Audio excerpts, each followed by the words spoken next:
Le qualifiche non sono andate una meraviglia, ma il passo non è male e in tutte le gare di velocità di moto del mondo, con le moto grandi e potenti, se fai una buona partenza sei a metà dell'opera e questo è quello che proverò a fare. Parto 25esimo e devo stare anche attento perché dietro sono vicini e davanti non sono lontanissimi ed eccetto i primi tutta la griglia sta in 2 secondi circa, quindi sarà una bella battaglia.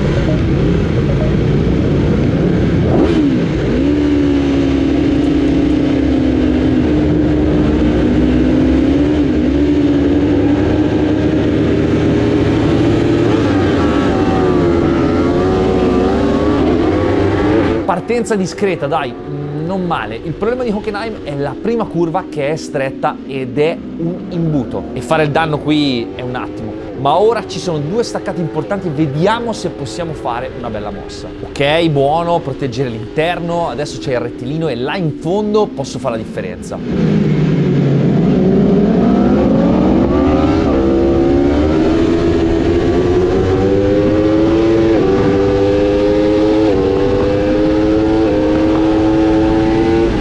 Ora prova l'interno, ci ha già pensato qualcun altro, che rischio! Però mi è venuta bene, ho provato a sorpassare quando ci ho provato, anche quella Kawasaki ha fatto il suo, ma se non avessi dovuto evitarlo credo che avrei potuto infilarmi anche sulla BMW gialla di Bastian Hubel, che tra l'altro supera subito Freddy Henry. Ok, questa posizione non è male perché loro sono abbastanza veloci e se riuscissi a stargli attaccato non sarebbe male.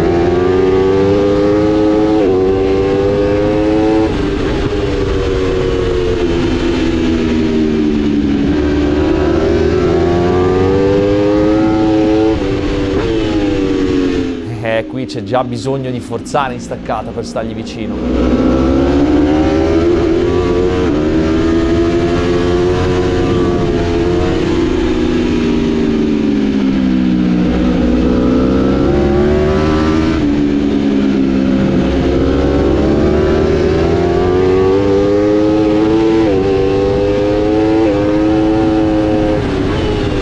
Ok, un po' di gap l'hanno preso. In teoria ora ci sono 3 staccate impegnative, vediamo se questa parte di pista mi basta per forzare e avvicinarmi.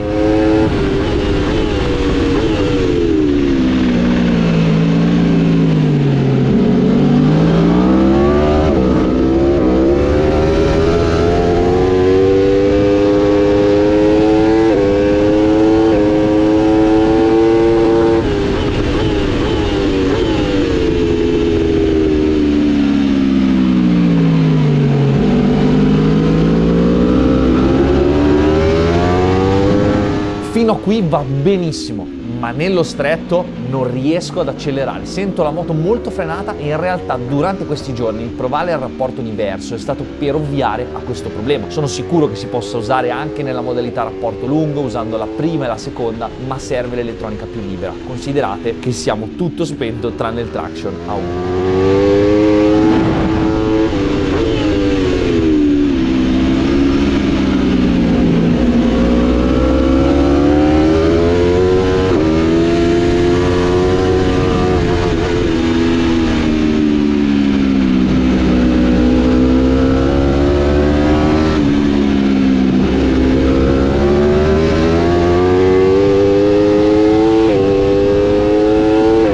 Madonna, come vanno lì davanti, la vedo dura. Vediamo se con l'andare della gara calano perché qui il ritmo è parecchio alto.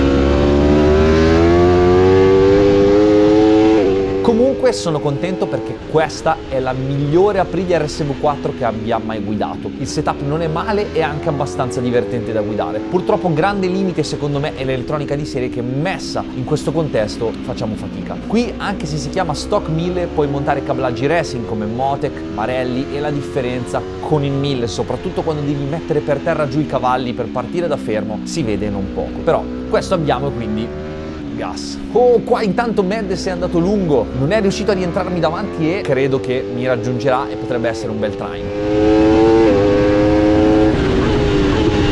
Comunque curva 1 è una delle curve più brutte e inutili che abbia mai visto. Secca, c'è la buca nel mezzo e se cadi c'è solo l'asfalto e il muro, un po' stile americano.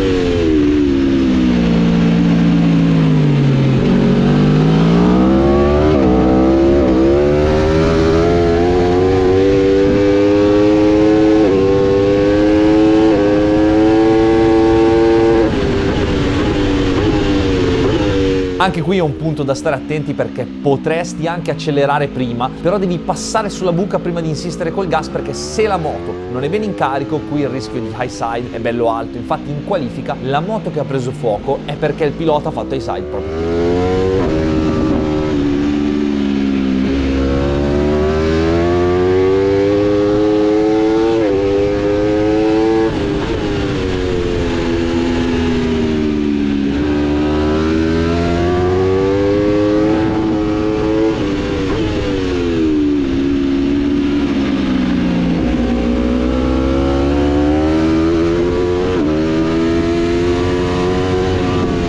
Anche qui nelle ultime due curve faccio una fatica incredibile a accelerare perché, e penso sia per una questione di sicurezza stradale, l'elettronica di serie è molto influente sull'angolo di piega, nel senso che in pista è normale che il pilota, sì, oltre un certo angolo di piega, chieda già determinate percentuali di gas. In strada no, infatti si sente molto che la moto libera il controllo molto in alto, nel senso che devi rialzare tanto, troppo, prima che la moto ti dia la potenza. Questo dovrebbe essere Max Ribe, ma dove va? Ah, ecco. Sinceramente quando l'ho visto ho pensato, cavolo, eppure ho frenato forte, se mi passa così devo appendere il casco al chiodo. E infatti è andato lungo.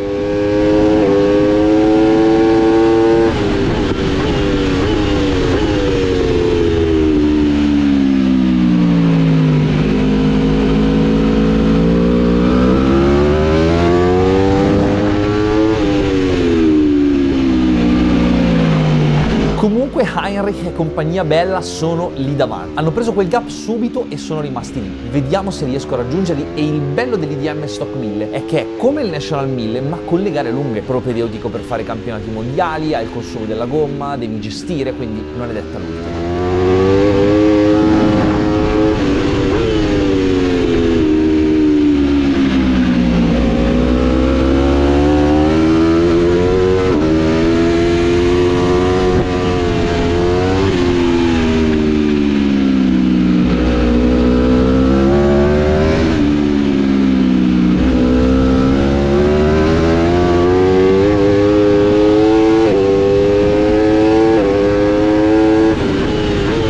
Hanno anche segnalato dalla tabella che ho scalato fino alla 15ª piazza causa qualche caduta. In effetti la pista non è il massimo a quest'ora, non fa freddissimo, ma è tardi, sono le 17 e sta calando l'umidità.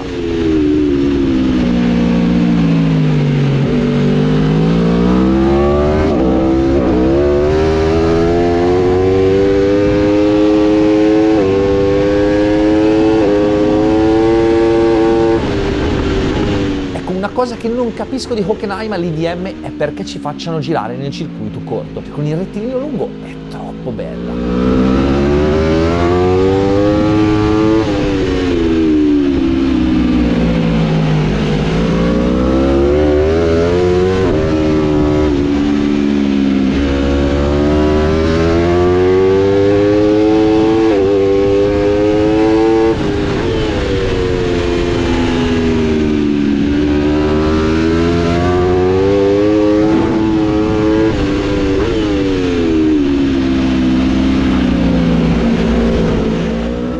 Eccolo Mendes, è riuscito a recuperare dal lungo, certo poteva trovare un posto migliore dove passarmi, però sono le gare, ci sta. Lui è uno youtuber tedesco, corre con il team Holzhauer Honda Racing ed è compagno di squadra di Florian Alt, che l'anno scorso ha vinto l'IDM Superbike. Lui qui in Stock 1000 ha fatto anche qualche podio se non sbaglio ed è buono averlo qui davanti per seguirlo.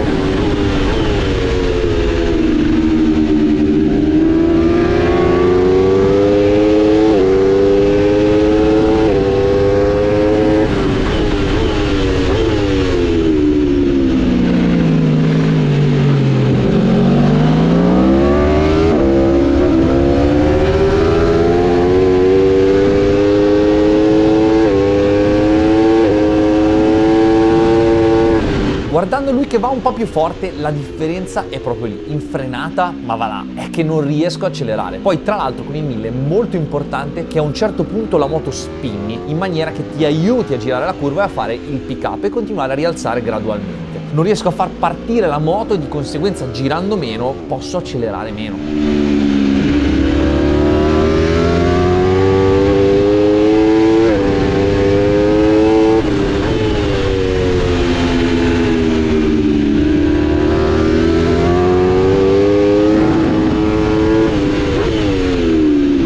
Alla Sachs Curve, che è questa curva qui, il setup del traction potrebbe fare la differenza.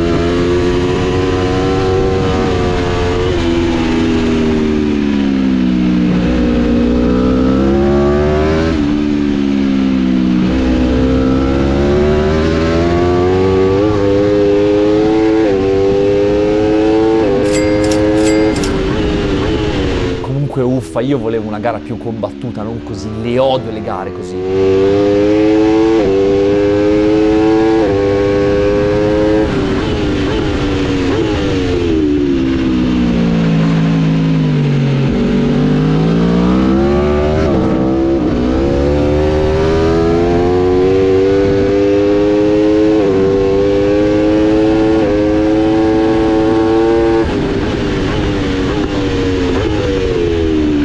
Ah, che imbarcata! Ecco Dribe di nuovo. Senti come gli lavora il traction.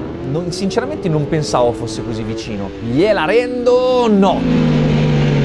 Nada, ok. Mi accodo.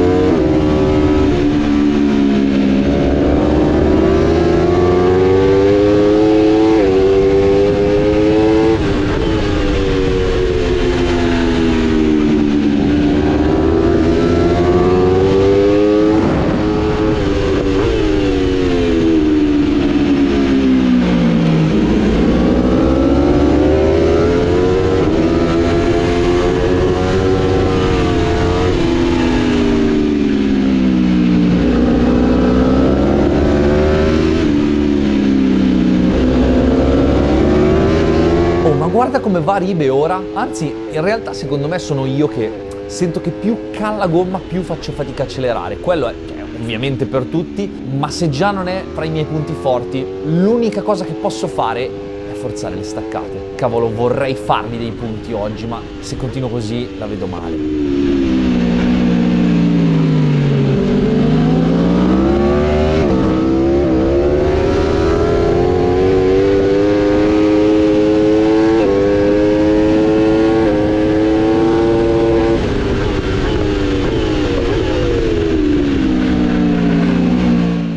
Ecco cosa succede a forzare, come se prima non lo stessi facendo. Intanto Schneider ne ha approfittato. Stavolta non ci riprovo come su Ribe, tanto incrocerebbe.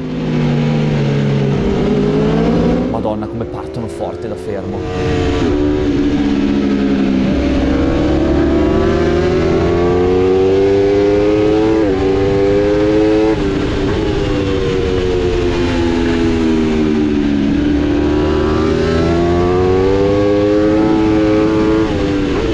Allora, non lo so, ma se Ribe e Schneider si dessero fastidio potrei tornargli sotto, anche se ho l'idea che finirà così, purtroppo. Stanno andando un po' più di me.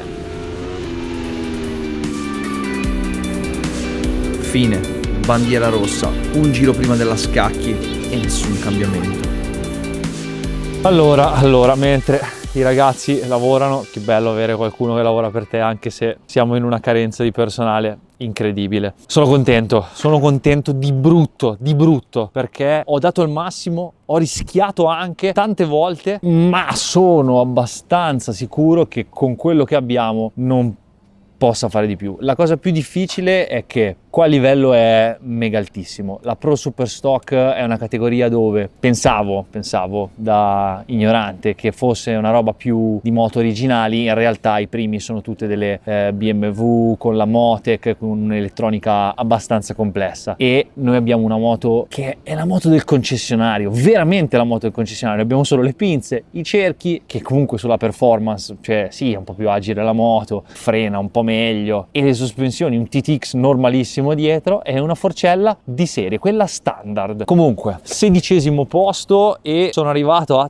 30 secondi dalla vittoria. In realtà dal 7° posto sono a un qualcosa come 10 secondi, che rispetto al minuto che mi sono preso a Schleitzer, però vabbè, lì avevamo tutta una serie di problemi che adesso abbiamo risolto. Quindi ora, tornando indietro, siccome il paddock dell'IDM è molto bello, adesso ci beviamo una birra perché fa sempre bene. Domani abbiamo una gara senza warm up al pomeriggio, mi siedo, guardo i dati, dopodiché decido che modifiche fare, perché io domani voglio fare assolutamente 29, voglio scendere sotto il muro del 29, ho fatto 31 in qualifica, voglio fare 29 e voglio prendermi i punti. Domani voglio prendermi i punti, perché 16° non va assolutamente bene. Almeno un punto, l'ultima gara del campionato, che vabbè, ne ho fatte 2, però voglio vedere il mio nome nella classifica da Superstock. Ce la facciamo? Guardando i dati ho fatto un ragionamento. Sono con una moto originale e non ho nulla da perdere. I problemi sono sempre quelli, ma fondamentalmente si può fare poco. Però posso provare a modificare un po' la moto per andare incontro a queste problematiche e cercare di usarla al meglio possibile, e vediamo se riusciamo a prendere sti punti.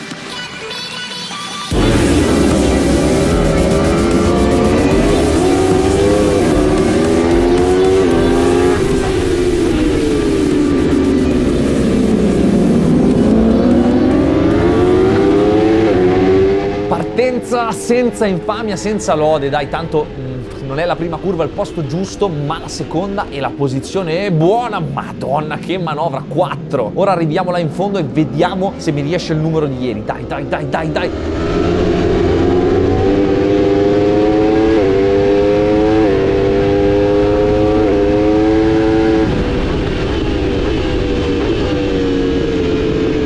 Cavolo, un po' lungo. Ok, praticamente siamo nella stessa situazione barra posizione di ieri.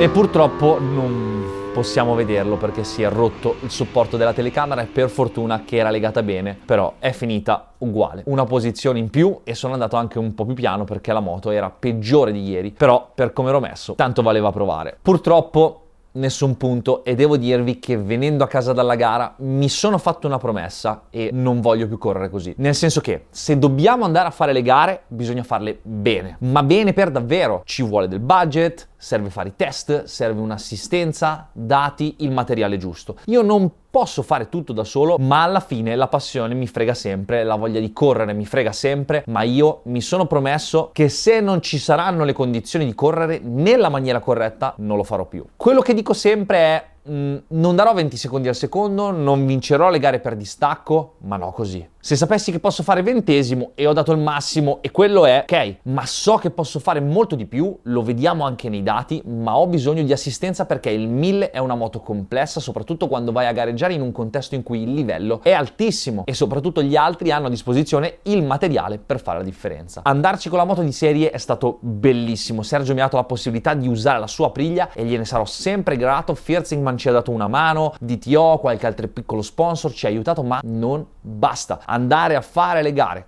col 1000 Superbike moderno in un campionato nazionale di alto livello con una moto di serie e un meccanico, purtroppo al giorno d'oggi è impensabile, o meglio, è impensabile se hai ambizione di risultato. In conclusione, che cosa vuol dire questo? Non che non abbia voglia di correre, anzi, ma non ho voglia di tornare a casa con il fegato amaro, e nel prossimo video vi racconto che cosa ho deciso, quali sono le mosse che ho fatto in ottica 2025 e vedrete che se andrà tutto in porto ci sarà da divertirsi parecchio.